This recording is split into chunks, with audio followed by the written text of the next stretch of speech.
నమస్కారం. NSTV news కి స్వాగతం. నా పేరు సంధ్య. ముందుగా వార్తల్లోని ముఖ్యాంశాలను ఇప్పుడు చూద్దాం. తెలంగాణ రాష్ట్రంలో by election Jubilee hills by election అనేది పూర్తయింది. మరియు అక్కడ ఏదైతే కాంగ్రెస్ అభ్యర్థి విజయం సాధించడం జరిగింది.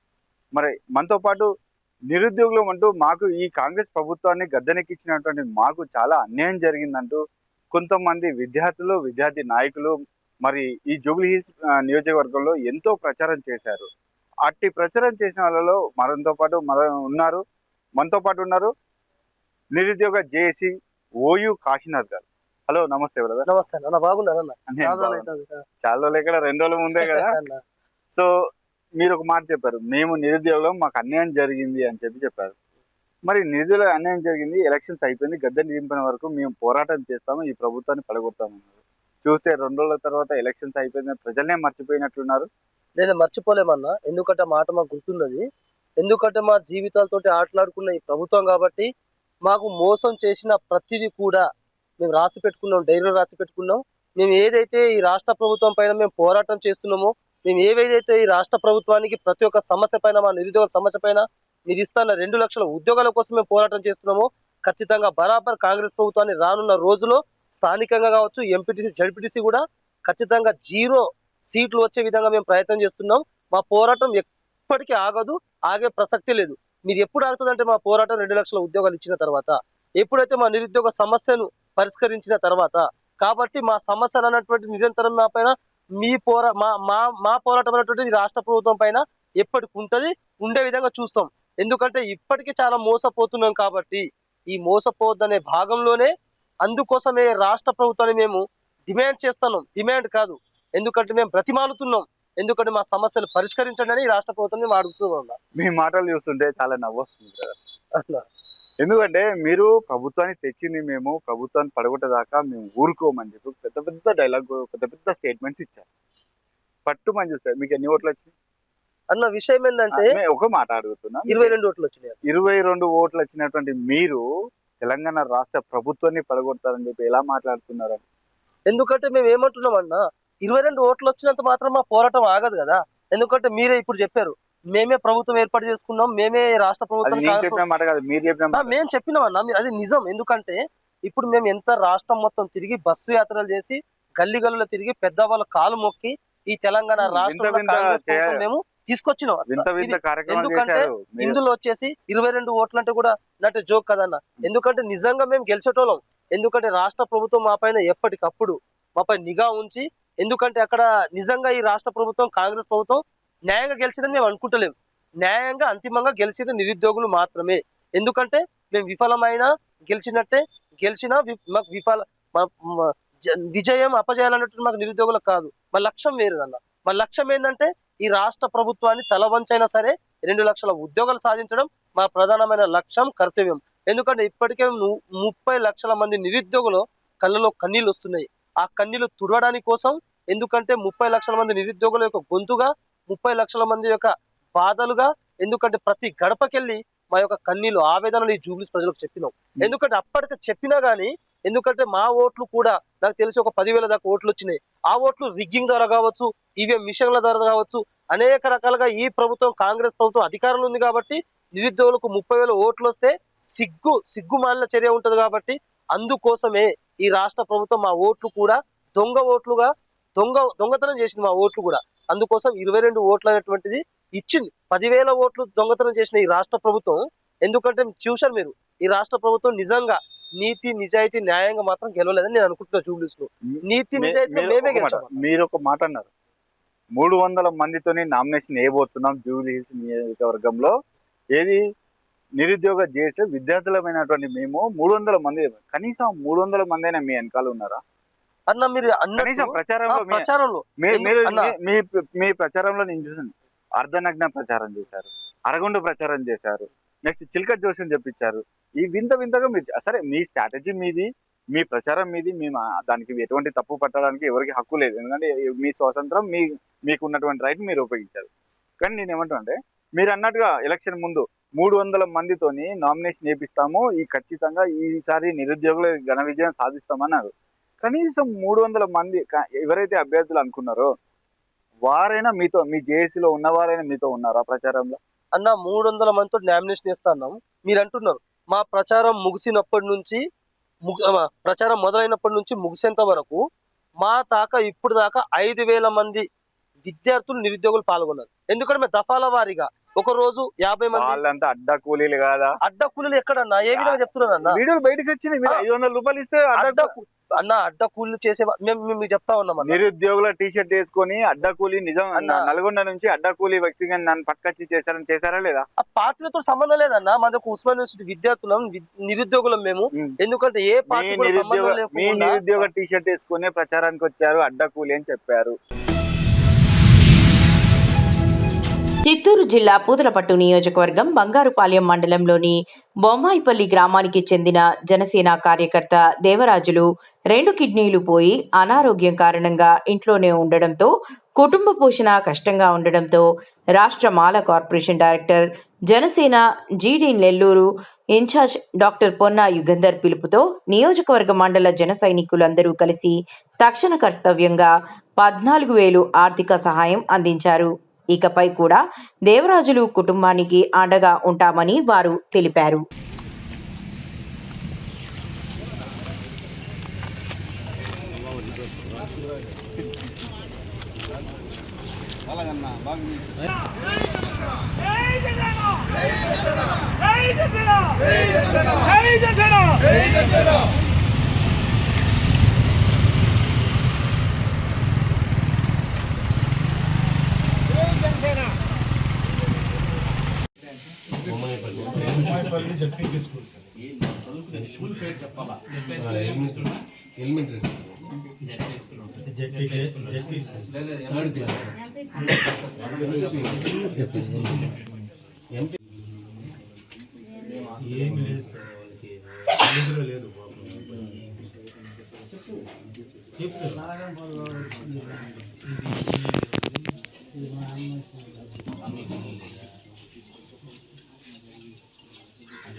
అప్లై చేసినా రాలేదా?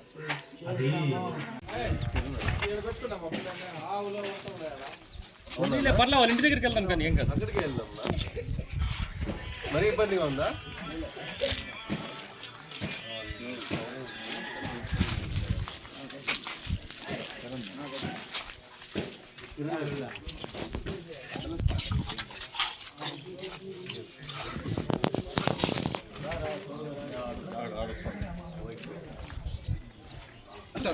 ఎందుకంటే దేవుడు వస్తాడు, మీరు వస్తారు, బాగుంటుంది. అవును సార్.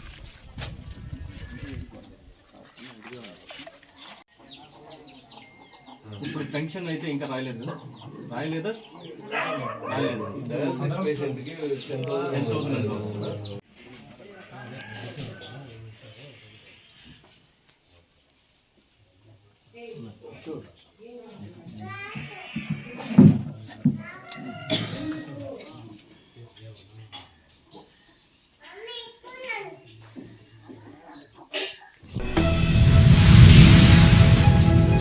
కొత్తకోట మండలం అపరాల గ్రామానికి చెందిన వ్యక్తి గొల్ల బొగ్గుల అబ్బుల్లా కొత్తకోట నుండి అప్పలరాల గ్రామానికి వెళ్తుండగా మార్గమధ్యంలో బైకు అదుపు తప్పి తీవ్ర గాయాల పాలవడంతో అటుగా వెళ్తున్న దేవరకద్ర ఎమ్మెల్యే శ్రీ జి మధుసూదన్ రెడ్డి గారు చూసి హుటాహుటిన స్పందించి తన సొంత వాహనంలో వనపర్తి ఏరియల్ ఆసుపత్రికి తరలించి అక్కడున్న వైద్యులతో మాట్లాడి మెరుగైన వైద్యం అందించాలని కోరారు.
కామారెడ్డి జిల్లా బిచ్కుంద మున్సిపాలిటీ పరిధిలో సెంట్రల్ లైటింగ్ ఏర్పాటు చేయాలని డిమాండ్ చేస్తూ యువకులు నిర్వహించిన బిచ్కుంద బంద్ మరియు ధర్నా కార్యక్రమాలకు సంబంధించి యువతపై పెట్టిన అక్రమ కేసులు తీవ్ర ఆందోళన రేపుతున్నాయి. ప్రజా సమస్యను ప్రశ్నించినందుకు యువతను బెదిరించడం ప్రజాస్వామ్యానికి పనికిరాని విధానం అని స్థానికులు అభిప్రాయపడుతున్నారు. ఈ నేపథ్యంలో యువతకు న్యాయం చేయడానికి ముందుకు వచ్చిన జుక్కల్ మాజీ శాసనసభ్యులు హనుమంత్ షిండే బాధిత యువకులను ప్రత్యక్షంగా కలిసి వారికి గుండె ధైర్యం చెప్పారు. పట్ల మీరు స్పందించినటువంటి తీరు అభినందనీయం.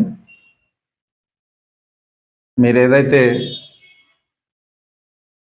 రోడ్డు విషయంలో గత 2 సంవత్సరాలుగా ప్రయాణికులు, ఆ రోడ్డు వెంబడి ఉన్నటువంటి వ్యాపారస్తులు పడుతున్నటువంటి ఇబ్బందులను దృష్టిలో పెట్టుకొని ఈ సమస్య వెంటనే పరిష్కారం జరగాలనే ఉద్దేశంతో ఏదైతే కార్యక్రమం మీరు నిర్వహించడం జరిగిందో ఆ కార్యక్రమానికి బిచ్కుంద గ్రామస్తులే కాకుండా ఈ బిచ్కుందకు మార్కెట్ కోసం వ్యాపార రీత్యా అవసరాల కోసం వచ్చేటటువంటి ప్రజలందరూ కూడా మద్దతు తెలపడం జరిగింది.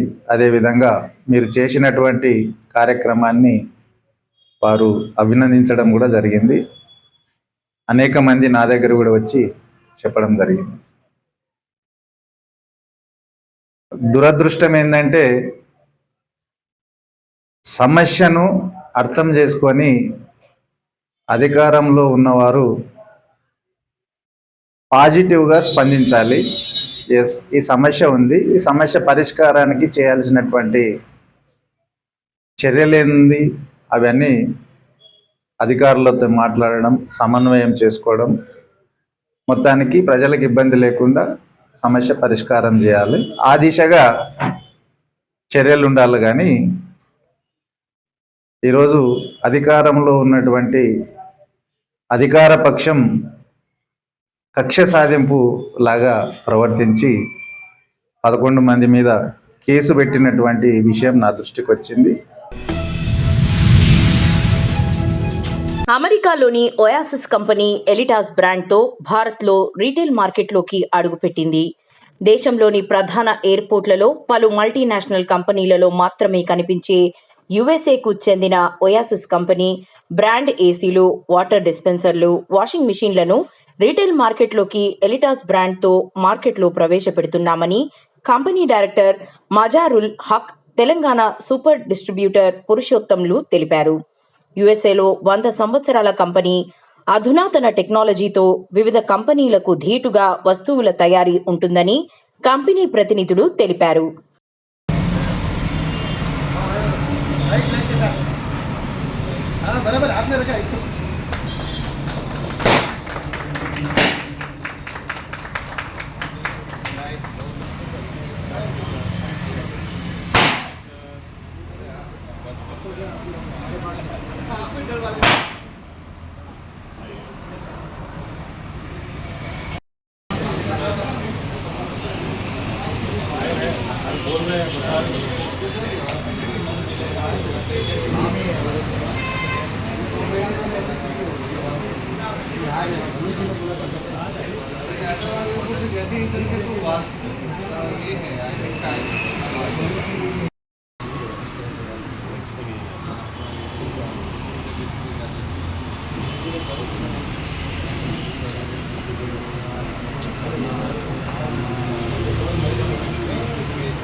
क्या मैन्युफैक्चरिंग में यही देखेंगे।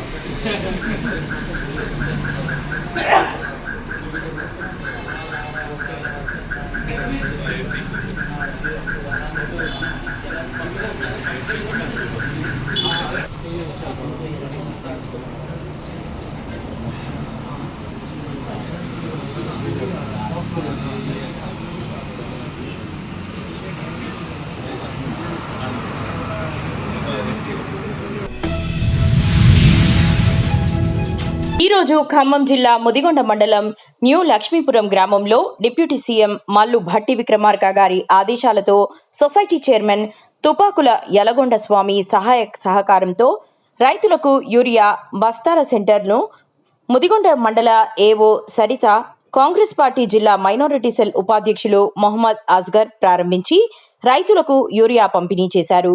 యూరియా సెంటర్ రావటానికి కృషి చేసిన మాజీ సర్పంచ్ మొహమ్మద్ అస్గర్ కు రైతులు కృతజ్ఞతలు తెలియజేశారు.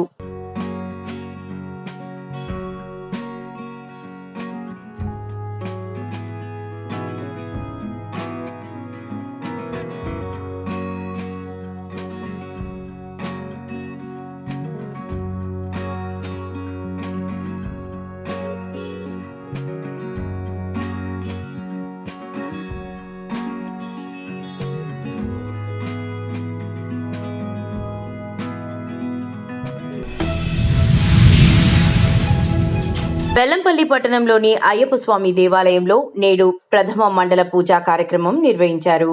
ఉదయం గణపతి హోమం, ధ్వజారోహణం కార్యక్రమం, మధ్యాహ్నం అన్నదాన కార్యక్రమం నిర్వహించారు. సాయంత్రం పెద్ద ఎత్తున మహాపడి పూజా కార్యక్రమం నిర్వహించనున్నారు. ఈ కార్యక్రమంలో అయ్యప్ప మాల ధరించిన స్వాములు పెద్ద ఎత్తున పాల్గొన్నారు. మహిళా భక్తులు కూడా పెద్ద ఎత్తున పాల్గొని ఆలయంలో దీపాలను వెలిగించారు. ఈ కార్యక్రమంలో ఆలయ పూజారి కుటుంబరావు, అయ్యప్ప గురుస్వాములు కోడి రమేష్, రాయమల్లు మంగమూర్తి, శ్రీకాంత్ స్వాములు పాల్గొన్నారు.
మంచిర్యాల జిల్లా బెల్లంపల్లి కాంగ్రెస్ పార్టీ పట్టణ అధ్యక్షులు ముచ్చర్ల మల్లయ్య బీఆర్ఎస్ పార్టీ పైన తమ నాయకులపైన చేసిన అనుచిత వ్యాఖ్యలను తీవ్రంగా ఖండిస్తున్నట్లు బెల్లంపల్లి పట్టణ వర్కింగ్ ప్రెసిడెంట్ నూనెటి సత్యనారాయణ, మాజీ municipal vice chairman Battula Sudarshan తెలిపారు. వారు మాట్లాడుతూ కాంగ్రెస్ పార్టీ పట్టణ అధ్యక్షుడు ముచ్చర్ల మల్లయ్య కాదని మోసాల మల్లయ్య అని అన్నారు. 2014 మున్సిపల్ ఎన్నికల్లో జరిగిన క్యాంపు రాజకీయాల్లో పైసలకు అమ్ముడుపోయి బీఆర్ఎస్ అభ్యర్థికి ఓటేసిన చరిత్ర మల్లయ్యది అన్నారు. ఇందిరమ్మ ఇళ్ల పంపిణీలో అవకతవకలు, అవినీతి జరుగుతుందని కాంగ్రెస్ సీనియర్ నాయకులు ప్రెస్ మీట్ పెట్టి చెప్పడం జరిగిందన్నారు. వారిని ప్రశ్నించాల్సింది పోయి బీఆర్ఎస్ పార్టీపై అనుచిత వ్యాఖ్యలు చేయడం సిగ్గుచేటన్నారు. 2020 ఎన్నికల్లో కాంగ్రెస్ పార్టీ వాళ్లు పట్టించుకోవడం లేదని, తమ కాళ్ల దగ్గరికి వస్తే బీఆర్ఎస్ పార్టీ తరపున మాజీ ఎమ్మెల్యే దుర్గం చిన్నయ్య బీఫామ్ ఇవ్వగా ఇండిపెండెంట్ అభ్యర్థి చేతిలో ఓటమి పాలయ్యాడని తెలిపారు. అయినప్పటికీ వారికో ఆప్షన్ నెంబర్ పదవి ఇచ్చిన చరిత్ర బీఆర్ఎస్ పార్టీదే అన్నారు. అలాంటి మల్లయ్య బీఆర్ఎస్ పై అనుచిత వ్యాఖ్యలు చేయడం సరికాదని, మళ్లీ ఇలాంటి తప్పుడు ప్రచారం చేస్తే తగిన బుద్ధి చెప్తామని హెచ్చరించారు. బెల్లంపల్లి పట్టణ ప్రజలకు, అదేవిధంగా ఇక్కడికి వచ్చిన మా బీఆర్ఎస్ కార్యకర్తలకు, నాయకులకు అందరికీ కూడా పేరు పేరున నమస్కారం తెలియజేస్తూ, నిన్న మొన్న కాంగ్రెస్ నాయకుడు బెల్లంపల్లి పట్టణ కాంగ్రెస్ అధ్యక్షుడు అనే చెప్పుకునే ముచ్చల్ల మల్లయ్య. అతను మా బీఆర్ఎస్ పార్టీ మీద, మా బీఆర్ఎస్ నాయకుల మీద, మా మాజీ ఎమ్మెల్యే దుర్గం చిన్నయ్య గారి మీద కొన్ని లేనిపోని మాటలు మాట్లాడడం జరిగింది. అవి పూర్తిగా అవాస్తవం. ముచ్చల్ల మల్లయ్య, మేము బీఆర్ఎస్ పార్టీ పక్షాన మీకు సవాల్ విసురుతాను. దమ్ము ఉంటే మీ కార్యకర్తలు ఎవరైతే మీ కాంగ్రెస్ ఆఫీసులో ప్రెస్ మీట్ పెట్టిన మీ నాయకులు, సీనియర్ నాయకులు, వాళ్ళు ప్రెస్ మీట్ పెట్టి ఇందిరామ్ ఇళ్లల్లో ప్రొసీడింగ్స్ ఇచ్చేటప్పుడు 50,000 రూపాయలు అడుగుతారు మన కాంగ్రెస్ కార్యకర్తలు. మీరు అది అరికట్టాలని గౌరవ ఎమ్మెల్యే గారికి విన్నవించుకోవడం జరిగింది. అది గ్రహించాలి మీరు. ఎందుకనంటే సీనియర్ నాయకులు అయి ఉండి కూడా వాళ్ళు కాంగ్రెస్ పార్టీని ఇన్ని సంవత్సరాలు కూడా, మీ ఎమ్మెల్యే గారు రాకముందు నుంచి నువ్వు కాంగ్రెస్ పార్టీలో ఉన్నప్పటి నుండి కూడా వాళ్ళు కాంగ్రెస్ పార్టీని కాపాడుకుంటూ వచ్చే నాయకులే ప్రెస్ మీట్ పెట్టి కాంగ్రెస్ కార్యకర్తలు చిల్లరగా ఇందిరామ్ ఇళ్ల మీద డబ్బులు వసూలు చేస్తాండ్రు. వాళ్ళు మేము పేర్లు చెప్తాము, మీరు వాళ్ళని పార్టీ నుండి సస్పెండ్ చేయండి, పార్టీ నుండి బహిష్కరించండి అని చెప్పి ప్రెస్ మీట్ పెట్టినా కూడా మీ ఎమ్మెల్యే గారు రిక్వెస్ట్ చేసి చెప్పినా కూడా మీరు పట్టించుకునే లేక, మా కార్యకర్తలు నీతి నిజాయితీవంతులు, మేము నీతి నియాయకులు, మేమే మారుపేరు అన్నట్టు విధంగా నువ్వు మాట్లాడితే ఇక్కడ ఎవరు చూస్తూ ఊరుకునే పరిస్థితి లేదు.